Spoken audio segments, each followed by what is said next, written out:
Okay, so for the triggering, we can just revert back to our old methods, which is just simple modeling from this view. This is the reason why we had like two edges over here also, so that this one we will move it down a bit. I'm just going to turn off show cage. And this one I will move it up a bit. But now what we can do is we can simply just grab these pieces and looking from our reference here, it is pretty much on the straight part, so we only want to grab, let's say, well, let's grab these.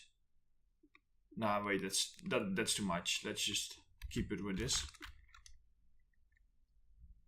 You know what I'm going to do?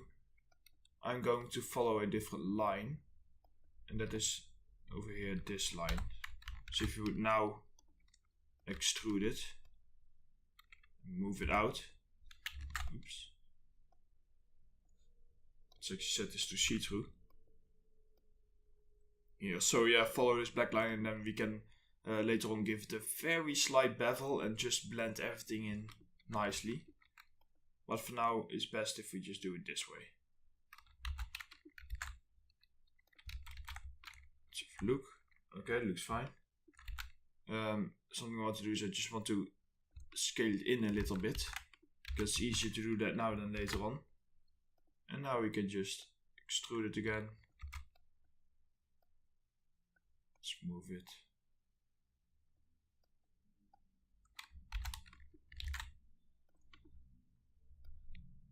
And let's move it roughly around, say here. Maybe move this up a bit.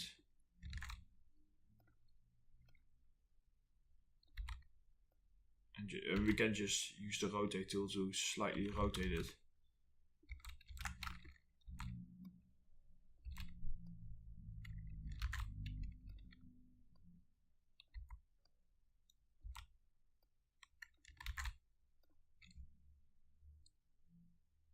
So it looks like there's even a very slight tilt down here. So I just want to, but I want to keep it quite straight, because don't go off the image exactly, because the image sometimes has some distortions, and I probably don't say that right, but yeah, you probably there's some errors in it which make some things that are actually straight in real life look like they have a bit of bumps and everything in it.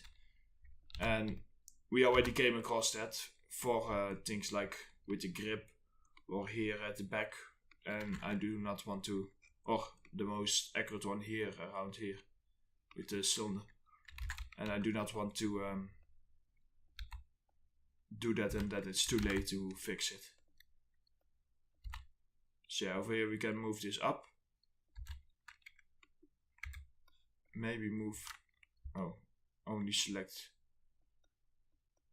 these vertices, maybe move it back just a little bit, like this. And now if we just move this up and just want to have a quick look at my reference, how that it actually goes. Oh, that's too bad. I cannot see it from there. Come on, give us something. Oh, that's actually really good reference over here. Really nice.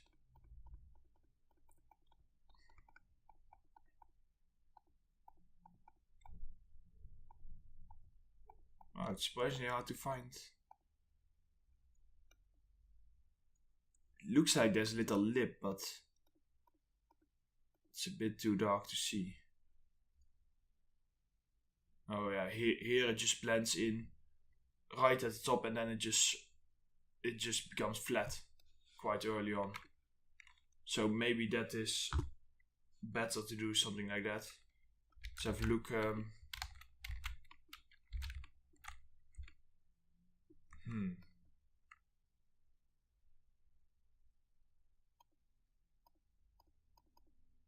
I'm still just flipping through reference to see if I can find anything that's, yeah, because here again it does show like some interesting detail. We can have that in the triggering. I think that's even best because I think that will blend everything better. Yeah, you know what? We're going to improvise a little bit. We are going to have the triggering like this. And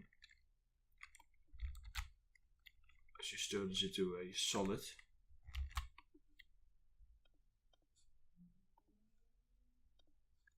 There we go. Let's have a look. How are we going to approach this? Something I want to do is I'm just going to make this a bit more rounder because it's a bit too straight for my taste.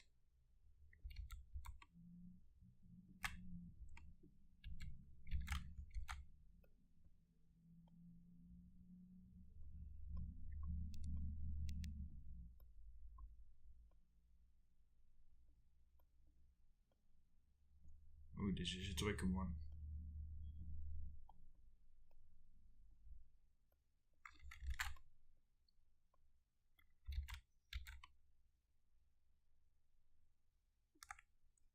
Okay, that's better. Only here we have. There we go.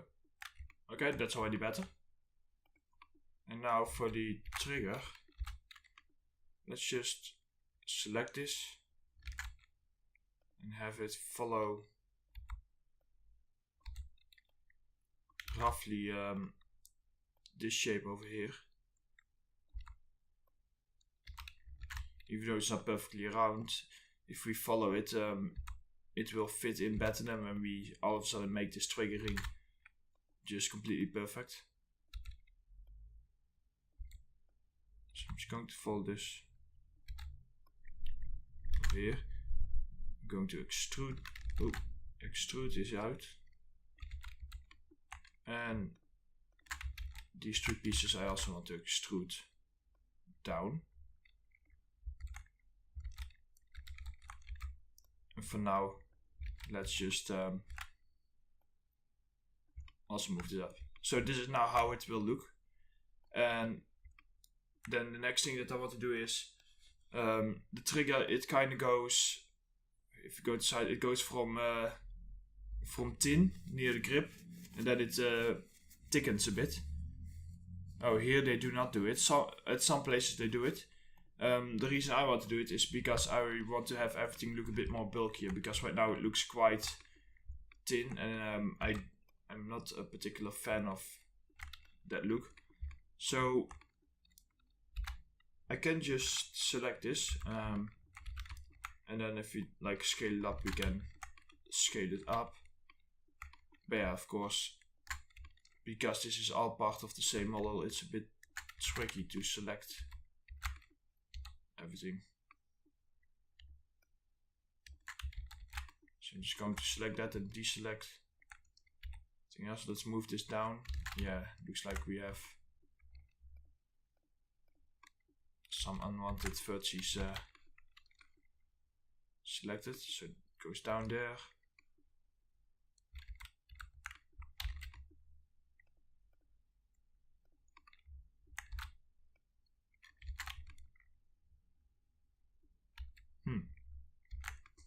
Where are you?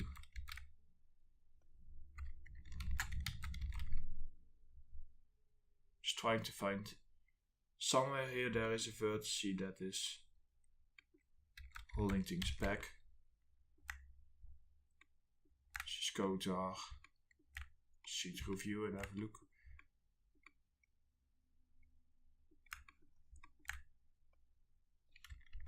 Okay, there's one there, and down here, I think it's these two. Yeah, okay, so now we have everything selected. We can just widen this a bit.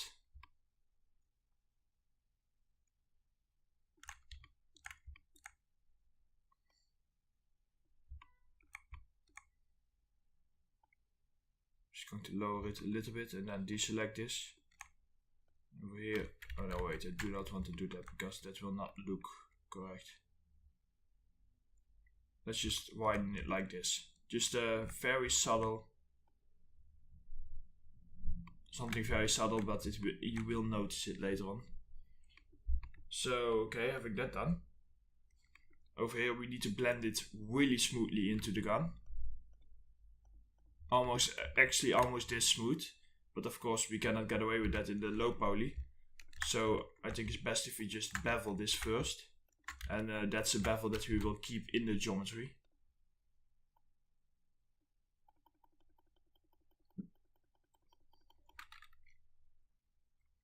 There we go. Now let's just target, weld these edges over here together. Okay, now if we just place some supporting loops quite far away for the tops, I think that should do it. Yeah, that looks good. Okay, having that done, we do want to place bevels along these lines over here. Because yeah, that's the little height you see here. The only thing is that, well, what we can do, I could say is, for example, if you select these faces, which is a bit slow, but I do not want to just use a angle select because it can give some problems in this case. So yeah, if we would have it up until here, for example, what you can do is you can just use the bevel modifier. Just add a bevel in local normal. If you just go to the side view and move it up, and then go to a bevel view and just bevel it down up until here. That should give a nice and smooth result. And then down here we can just target weld this down, so that you won't really notice a harsh cut or anything.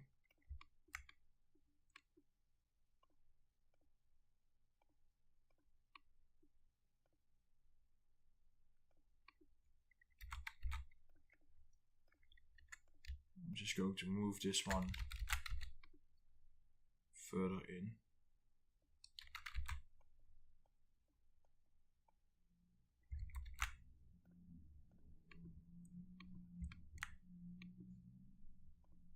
Okay, it gives a good bevel. I'm just going to place 2 loops down here just to enhance it. Yeah, that's perfect. That's what we want. And of course we need to give the same bevel at the bottom, but this bevel, because it goes inside the body, we don't need to make it, or we don't need to have it too far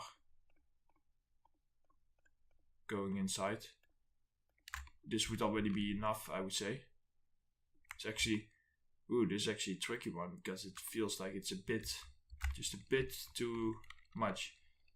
But actually, we are actually following the line, so I think the bevel is only on the center. I'm just, yeah, here. So the bevel is only really in the center. So over here we should be able to just add 2 supporting loops and just use that smoothness to accommodate with the harsh angle.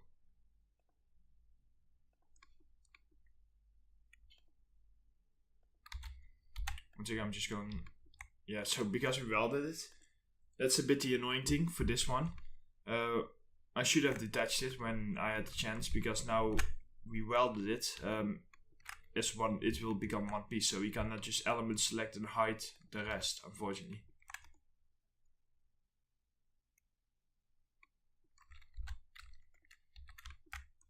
So down here, how am I going to approach this?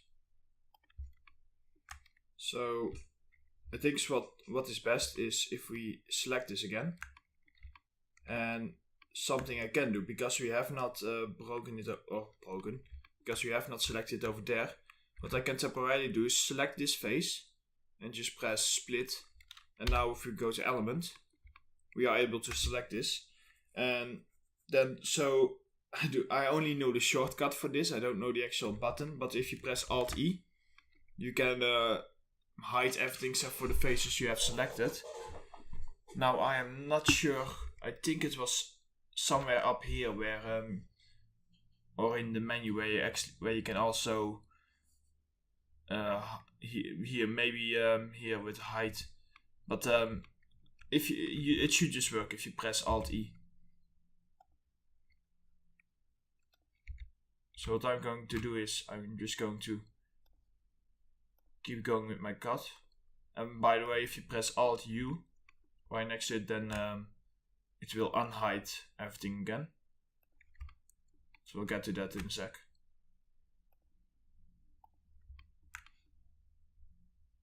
So I just want to have this cut up until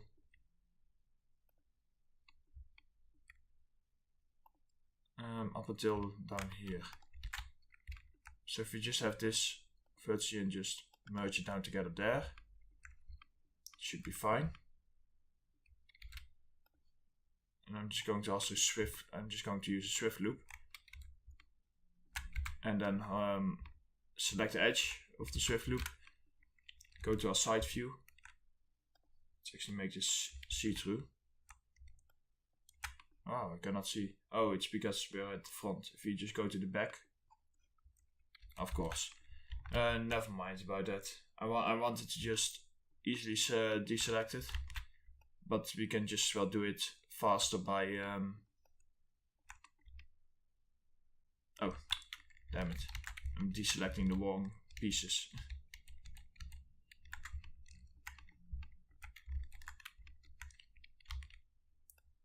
So yeah, we want... Oh wait. Sorry guys, it's morning here. I think I still need to wake up a bit. Anyway, deselect these yes, over here, up until here, all the way down here. And from over here just press Ctrl backspace to get rid of those, and then we will nicely connect those together. And for this piece we can just add a swift loop. Let's have one swift loop here in the center also. Now if you just turn on Turbo Smooth, it should be looking nice. Like that. Okay, so if you press Alt U, let's go into face mode. Alt U, there we go. And now if you just go to our vertex selection, select everything, and then just weld on like the closest target again, and this will weld these pieces also together, and now it will flow over. So now we have our triggering. Ta-da! So not too difficult. Let's just have a look at the ref. I think that's about it. Yeah, and those thin lines, I think those are more for only for airsoft. Although they do look quite cool. Yeah, I think that's about it. The trigger we will make later on. So yeah, down here this is how they do it. Of course we edited our design a bit to accommodate and make things a bit easier. So we just have a thin line like this. Let's go to edge and faces. We could make it thicker as soon as it gets over here. If I just split this again, select this, and then deselect these pieces up until here. Let's have a look and see how that looks. Now you know what, I'm not going to play around with that. I'm just going to keep it like this. Let's go to our front view. So there's our triggering, and the trigger itself we will make later on as a separate thing. Same for like this little to release the clip. We will also leave that. Down here this is part of the model. So I think we are ready to start on the back. Yeah, so it looks cool. It's starting to take shape already. So that's quite cool always to see. Now we can just start on the back, and after the back we do the barrel, and then it really starts to take shape. And of course we need to make the inside of this, but we will have a pass with all like the little small models. So let's start on the back.